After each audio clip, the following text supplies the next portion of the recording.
driven by our ongoing commitment to giving back and making a meaningful impact.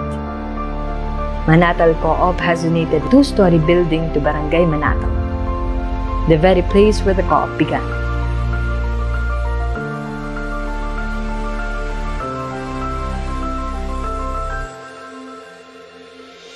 The Manatal Ka-Asenso Center will serve as a development center dedicated to empowering individuals and fostering growth within the community.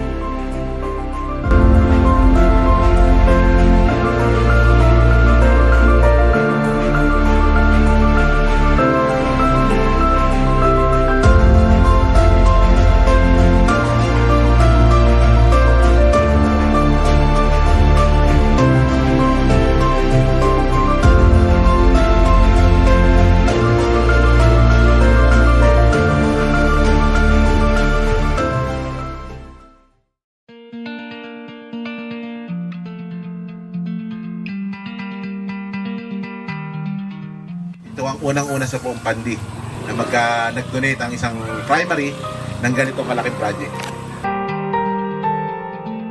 This initiative is just one example of our continuous efforts to make a positive difference as we remain dedicated to driving progress and enhancing the well-being of our community. Sana po talagang yung proyektong ito magkaroon ng napakatinding positibong epekto dito sa ating barangay at sa iba pang mga kalapit para maging modelo ng kooperasyon na kapag nagtutulungan talaga, malayo ang nararating at si Manatal ay lagi nandyan bilang alalay ninyo para sa patuloy pa na pag-unlad.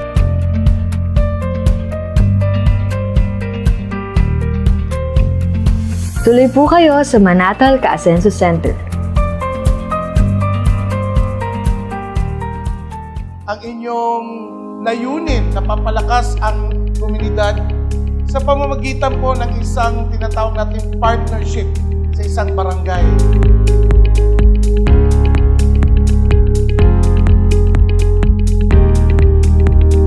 Ang pagbibigay ng isang gusali gaya nito sa isang barangay, pagdodonate, ay hindi lamang nagbibigay imahe kung gaano kayaman ang isang kooperatiba.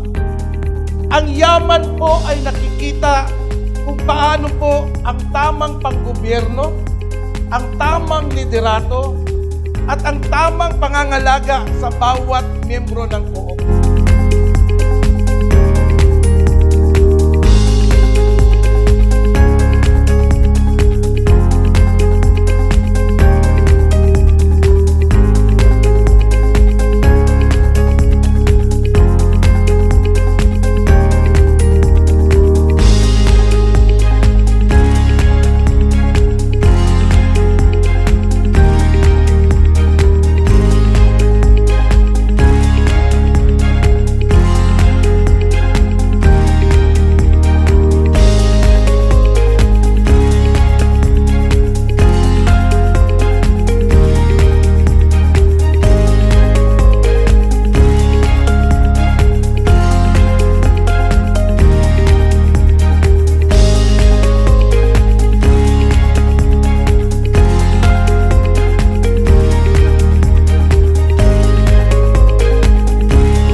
Ay talagang nagbibigay halaga at nagbibigay importansya sa inyong mga miyembro. Dahil ang co-op mismo, kung saan kayo nabibilang, ay isang komunidad. Na ang komunidad ay naniniwala at may pananalig sa inyong kooperatiba.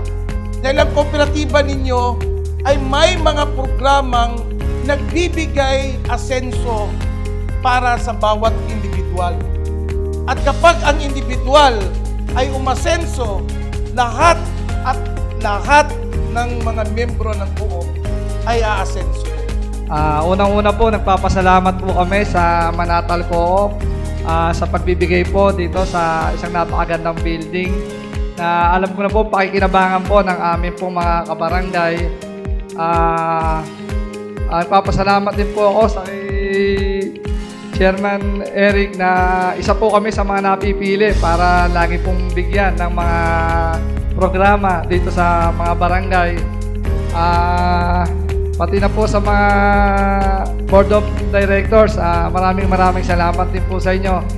Sana po wag nyo laging makakalimutan at sana po laging bukas loob po ang pagbibigay nyo dito po sa ating bayan ng Pandi. Ilan po, maraming po salamat. Tunay kong kahanga-hanga ang kontribusyon ng inyong kooperatiba sa ganang na pagpundan ng ating dalawin. Bagamat kayo po ay sumulang sa mga hamon ng panahon, ang inyong katatagan at dedikasyon ay nagpipilitaan din upang umanin kayo ng uumapaw na tagumpay tungo sa katuparan ng inyong misyon na maging gabay sa ating kapwa-Pilipino. Ang bagong Asenso Center nito ay simbolo ng pagkahak ninyo sa panibagong landas tungo sa tuloy-tuloy na pagsulong ng inyong samahan. Tiwala po minumuli ko ng ating Governor Daniel R. Fernando na patuloy kayo magiging kaagapay ng ating pamahalaan sa pagbibigay ng tulong at paglinang sa kasanayang pagpabuhayan ng ating mga kababayan. So ito na naman ang pangalan patunay o ang sinabi ko, isang patotoo na nag-aaral talaga ng buhay ng bawat kasabi at tumulong sa komunidad ang mga kooperatiba. Nakakapararo ng puso na dito sa Region 3, kung saan ako makapay na talaga, ay hindi ko nakakalimutan ng mga kooperatiba. At isa yung mga laging nagpapakita sa amin ng ganitong ehemplo na lagi po namin pinagmamalakihan sa iba't ibang lugar. So tayo po bilang kasapi, dapat natin pagmalaki yun. Nakaisa tayo ng ating kooperatiba na sa pamamagitan ng pagiging simple natin miyembro. Sa pamamagitan ng kooperatiba, nakatulong tayo sa ating komunidad. Kapahagi po tayo doon. Baka hindi nyo lang nabasa bawat isang bato, bawat isang semento, kayo doon may pakalan kayo doon. Kasi dahil kasapi kayo, kasama po kayo sa nag-donate ng Philippines. So, tulad ng nabanggit ko, ipagmalaki po natin ito, ipinagmamalaki natin kayo sa CDA na ang kooperatiba nyo, hindi lang sa hindi natutulog, pero patuloy ang pagtulong sa ating komunidad. Meron tinatawag natin na law of cross-pollination. Law of cross-pollination. Pagkat pinag-ito niya, hindi ba katapigil? Yung mga cross doon sa talim niya, pangit. Pero kung halimbawa, yung PhD na nabigay, ay maganda pagkat-cross. Kasi meron po kayo, pag-uwihin na natin, diba? Ito polling yung mga halaman. So, ano nangyayari? Maganda ito, maganda rin ang nila. Hindi ko ba maganda kung ito ito? Yes! Ito cross polling. Yun po yung iwan o pala. Kaya natutuwa po kami, itihan po na more than 60,000 members na nasa. Sasabihin na po natin, maraming salamat kasi nakikipag-cross-pollinate kayo sa amin. Kasi marami naman makikipag-cross-pollinate sa iyo para tayo po lahat sagana yung magiging alin natin. Magiging matatag, magiging hawak, magiging panatan yung ating buhay. Habang natin po natin yung gas. So, maraming po salamat.